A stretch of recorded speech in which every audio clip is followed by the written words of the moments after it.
बोलो जयकारा बोल मेरे श्री गुरु महाराज की जय। बोलो साचे दरबार की जय। बोलो श्री सतगुरुदेव भगवान की जय।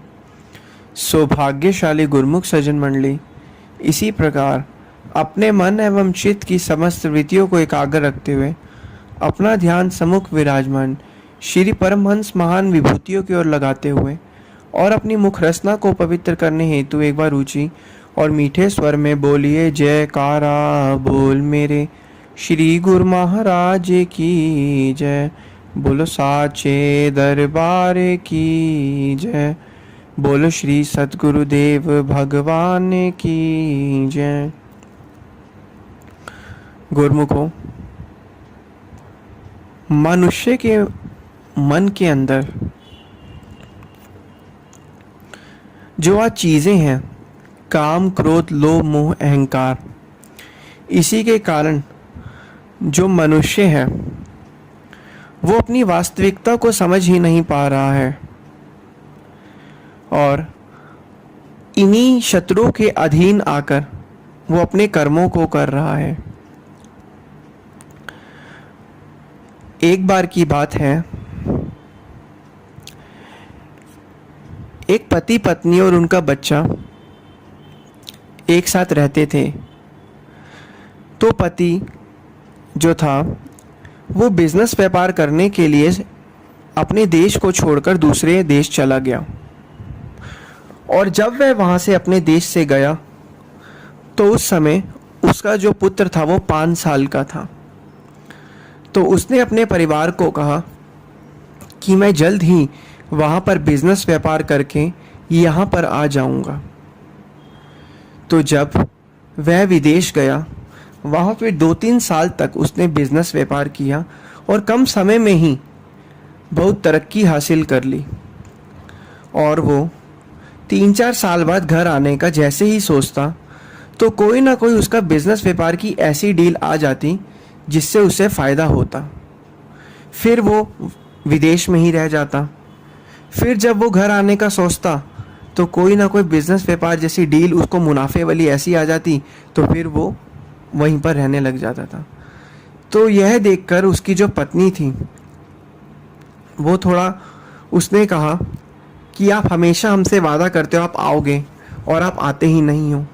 फिर ऐसे करते करते उस व्यक्ति को 10 साल हो गए विदेश में और उसका लड़का जो 5 साल का था उस समय, वो 10 साल बाद बड़ा हो गया, 15 साल का हो गया। तो उसकी पत्नी ने यह सोचा, अपने पुत्र को कहा कि तुम्हारे पिताजी ने तो घर वापस आना ही नहीं है, तुम अब बड़े हो गए हो, क्यों ना तुम ही विदेश जाकर अपने पिताजी को ले आओ। तो उस पत्नी ने अपने पुत्र की विदेश की टिकट बुक करा दी और वह विदेश के लिए रवाना हो गया। सौभाग्य से उसके पति ने भी घर वापसी के लिए अपनी टिकट बुक करवा दी, हवाई जहाज की। उसका पति भी जो था अपनी पत्नी और अपने पुत्र से मिलने के लिए बहुत बेचिंत था, क्योंकि इतने सालों उसने विदेश में दे दिए थे। और सौभाग्यवश जब उसका जो पति था वो इतना पैसे वाला था और जो उसका पुत्र था, जब वो एक सौभाग्यवश वो बम्बई की किसी धर्मशाला में रुक गए एक रात के लिए। तो उस समय जो पति था वो इतना पैसे वाला था, उसने ऊपर का कमरा लिया धर्मशाला में, और जो पुत्र था उसने नीचे का कमरा लिया धर्मशाला में। एक तरीके से देखा जाए, जो पति था, उसका पिता जो था पुत्र का, वो इतना पैसे वाला था और जो पुत्र था वो नॉर्मल ही था, जब तक वो अपने पिता से नहीं मिला था। उस समय सर्दियों का मौसम था, इतनी तेज बाहर ठंड थी। तो जो उसका पुत्र था उसको बहुत ठंड लग रही थी और उसको कपकपी आने लगी और वो चिल्लाने लगा, रात के समय में। तो जो पिता था उस पुत्र का, तब तक वो एक दूसरे को नहीं जानते थे कि यही मेरा पिता है या यही मेरा पुत्र है। उसने चौकीदार को आवाज़ लगाई। उसने कहा, मैं सो रहा था और ये किसकी आवाज़ आ रही है बड़ी तेज तेज।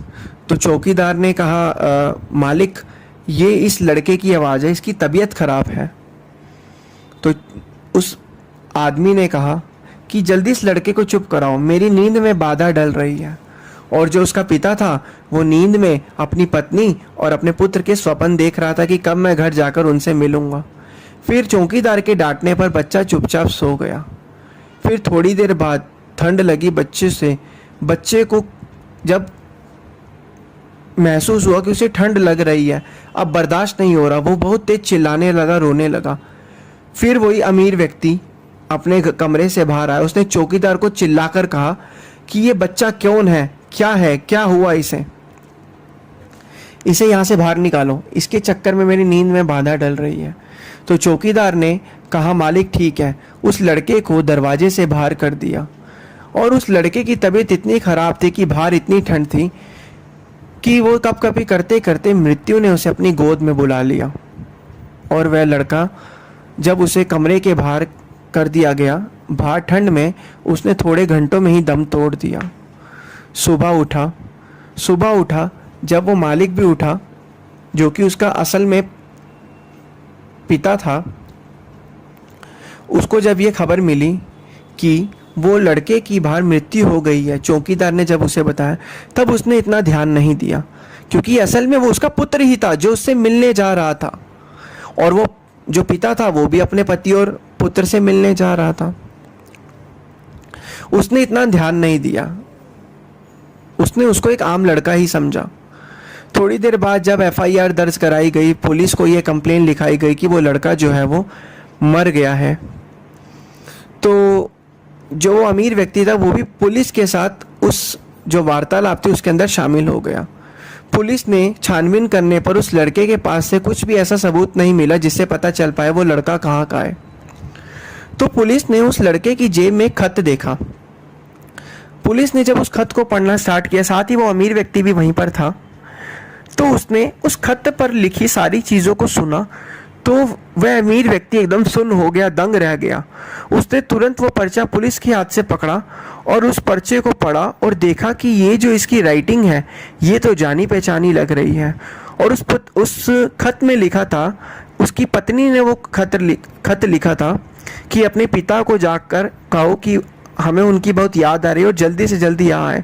जैसे ही उसने वो खत पढ़ा तो वो एकदम सुन्न हो गया और वो उसको सदमा लग गया। और उसने बाद में देखा कि यह तो मेरा ही पुत्र है जिसकी मृत्यु हो गई है। उसने फिर अपने मृत पुत्र के शरीर को गले लगाया और रोने लगा और अपने आप को दोष दिया क्या कि तुम्हारी मौत का जिम्मेदार मैं ही हूँ, मेरे कारण ही तुम्हारी मौत हुई है। काश मुझे उस समय रात को पता होता, तुमने मुझे बताया ही क्यों नहीं कि तुम मेरे पुत्र हो। काश मुझे उस रात को पता होता, मैं तुम्हें उस दरवाजे से बाहर करता ही नहीं। और ऐसे ही सदमे को और अपने आप को दोषी पाकर उसके पिता ने ही भी उस समय दम तोड़ दिया। तो गुरुमुखो, इस कहानी से हमें यह अभिप्राय मिलता है कि उस मनुष्य के अंदर जो इतना धन दौलत ऐशो इशरत आराम कमा के, इतना पैसा कमा के, उसके अंदर अहंकार था, उसके अंदर लोभ था। लोभ के कारण वो विदेश में इतने लंबे समय तक रहा और अहंकार के कारण उसने अपने जब लड़के को बाहर निकाल दिया। अगर उस समय उसके अंदर इसके जगह दूसरे गुण होते, दया भाव, प्रेम, नम्रता भाव, सहनशीलता, तो वह उस लड़के को उस घर के अंदर ही रखता और सहनशीलता स्वभाव से उस चौकीदार को कहता कि क्या हुआ इस लड़के को, इसका इलाज करवाया जाए, क्योंकि उसके अंदर विवेक नहीं था। और इन सभी चीज़ों के कारण, अहंकार, लोभ के कारण उसके परिवार का सत्यानाश हो गया, उसका परिवार पूरा नष्ट हो गया। तो गुरुमुखो, यही संसार की हालत है। वो संसारी लोग क्या करते हैं, वो धन दौलत ऐशो इशरत आराम तो कमाते हैं, लेकिन इसके कमाने के कारण उसके अंदर जो अहंकार और लोभ के गुण आ जाते हैं, वो उसको जीवन जीने का तरीका नहीं पता होता। तो वह सभी लोगों से उसी तरीके से बात करता है और एंड में अपने पैरों पे कुल्हाड़ी मारते हैं और अपना सत्यानाश कर बैठते हैं, अपना विनाश कर बैठते हैं। क्योंकि अहंकार, लोभ और आसक्ति, ये तीनों चीजें ही गुरुमुख को पतन की तरफ लेकर जाने वाली हैं। अगर उस समय उस आदमी के अंदर सहनशीलता स्वभाव होता तो आज उसका वो पुत्र जिंदा होता और आज वो आदमी भी जिंदा होता। तो गुरुमुखों, कहने का तात्पर्य यही है कि संसार के हमें सारे काम करने हैं। इतना भी हमें काम नहीं करना कि हम अपने जो हमारा असली जीवन है, आनंद में, उसको हम नष्ट कर दे, बर्बाद कर दें। हमें सुख और शांति और आनंद में जीवन व्यतीत करना है। हमें अपना व्यवहार नम्रता और सहनशीलता के साथ रखना है। ये चीज़ें करने से हमारा जो है परिवार, धन दौलत, ऐशो इश्रत आराम सब कुछ बढ़िया होगा और हमें परम आनंद भी साथ साथ प्राप्त होता रहेगा और हमारे परिवार में शांति भी होती रहेगी। तो इसलिए गुरुमुखों, हर एक गुरुमुख का ये कर्तव्य है कि महापुरुषों के द्वारा बताए गए नियमों की पालना करनी है। नियम की पालना करने से हमारे अंदर अच्छे गुण प्राप्त होंगे, हमारे अंदर अच्छे गुण होते उभरते रहेंगे और हमें विवेक प्राप्त होगा और हमें सच्चा आनंद भी प्राप्त होता रहेगा। बोलो जयकारा बोल मेरे श्री गुरु महाराज की जय। बोलो श्री सतगुरुदेव भगवान की जय।